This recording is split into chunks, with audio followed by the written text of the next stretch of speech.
your mind has to seek discomfort. It has to seek these difficult tasks. You have to enjoy it. And you have to figure out a way to make your mind enjoy those things. And some people it comes easy and some people it doesn't. Some people it takes a long time. I always tell people the best thing you could ever do is force yourself to a schedule. Just write it down. Like today I have to do an hour on the treadmill. I have to do an hour, no matter what. Even if you're walking on it, you're doing an hour on a treadmill. The next time you're going to do it, just, okay, you did an hour and this is the amount of miles you got in. Next time you're going to, add 3 miles. Put an extra 3 miles in that 1 hour. And just keep doing things like that. Write down, today I'm going to do 100 push-ups, and I'm going to do 100 sit-ups, and I'm going to do 100 chin-ups. That's today. And then force yourself to adhere to a schedule. Make a Monday, Wednesday, Friday workout schedule. Give yourself some time off, Like don't even crush yourself to the point where you can't do it. Make it so that you really appreciate those Tuesdays and Thursdays. But on Monday, Wednesday, and Friday, you're going to get after it, and this is what you're going to do. Most people just try to go work out. And you're kind of aimless, and you show up, and you pick up the jump rope, and you jump a little rope, maybe you hit the heavy bag a little bit, maybe you do some curls, but you don't really have an aim. That's why people like to hire trainers, because a trainer will tell you what to do. Well, you can tell yourself what to do. If you don't have money for a trainer, you don't even have to have fucking equipment. With bodyweight squats, sit-ups, chin-ups, push-ups, you could give yourself a brutal full body weight workout. And you could find these for free on YouTube. There's a ton of them. There's a ton of these body weight workouts you could do. Just force yourself. Write it down. Monday, Wednesday, and Friday, I'm going to do 100 push-ups. I'm going to do 100 chin-ups. I'm going to do 100 sit-ups. Even if it takes me all fucking day. Even if I have to do 10 and 10 and 10 and keep going all day, just that's what you do. Do 10 push-ups, take a break for 20 minutes, do another 10. But get those 100 in. I don't believe in half-assing things. This life is short. If you get into something, get into it. And if you're not into it, don't be into it. And I think that insanity and greatness are next door neighbors, and they borrow each other's sugar. That's my, that's what I've always said. There's something about mastery, like true mastery, that requires you to shut off massive areas of your life. There's a lot of people that are scared of their ability to do something that's difficult. I don't know if I could force myself to be disciplined. I don't know if I could force myself to take that kind of action. Well, if you do force yourself to take that kind of action, you don't have that question anymore. That question, I don't know if I can do it. Well, you're doing it. So you obviously can do it. Can you do it tomorrow? We did it today. Or can you do it tomorrow? Just do it. You get so much more benefit out of a struggle that you choose to embark in versus a struggle that life throws upon you. Get out there and go and do something. Just go. And then in the middle of doing it, it'll become easy. Even if it's not easy, even if it's hard, it's easier than not doing it and wishing that you had done it.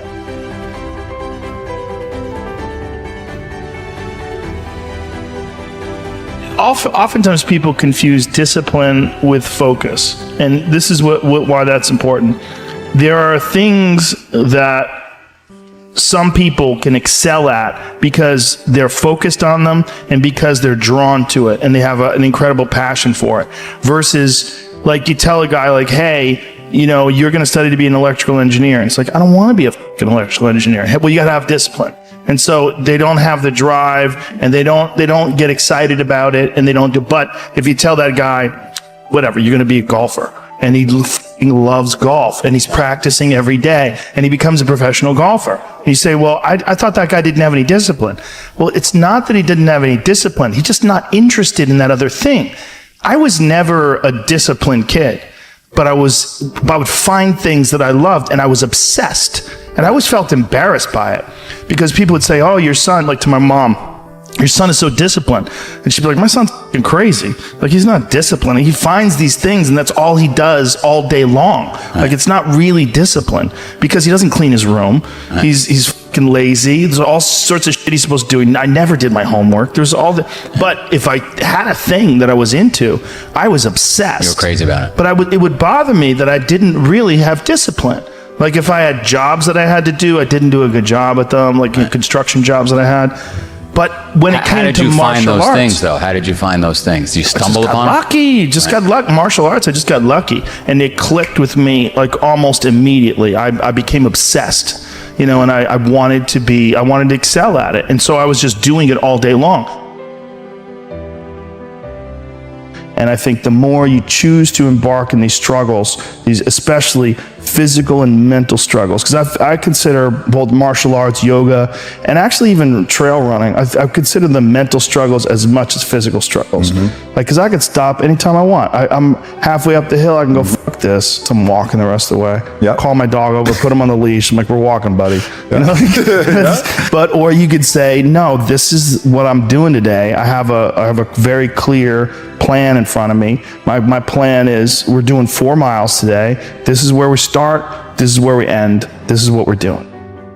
Sometimes when things are really hard to do, you think, oh my God, I got to stop doing this. But once you do it and you complete it, you have a satisfaction, this sense of satisfaction that you did something really difficult that is irreplaceable.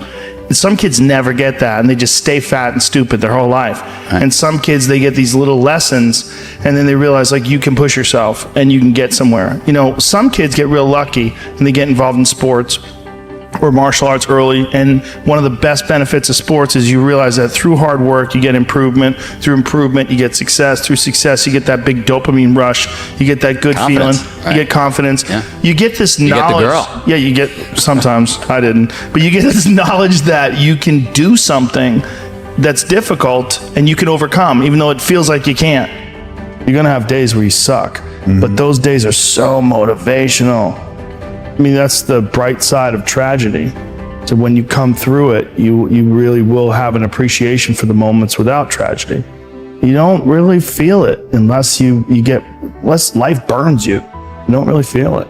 It's one of the things that I tell people all the time, because a lot of people have a hard time defining themselves. They define themselves by failure because they failed. But I'm like, you're not your failures, you're you. Okay, your life is a series of lessons you've learned. Now, if you just dwell on the failures, like that's not healthy. It's not smart and it's not empowering. What you got to do is look at those failures and go, well, now you know what not to do. But you're not that. You're you. You know, you could have done the stupidest shit ever, but it's not you. That's not you. You're a different thing. You're the being that's experiencing all these failures. And if you know that they're fuck-ups, then you've learned, okay?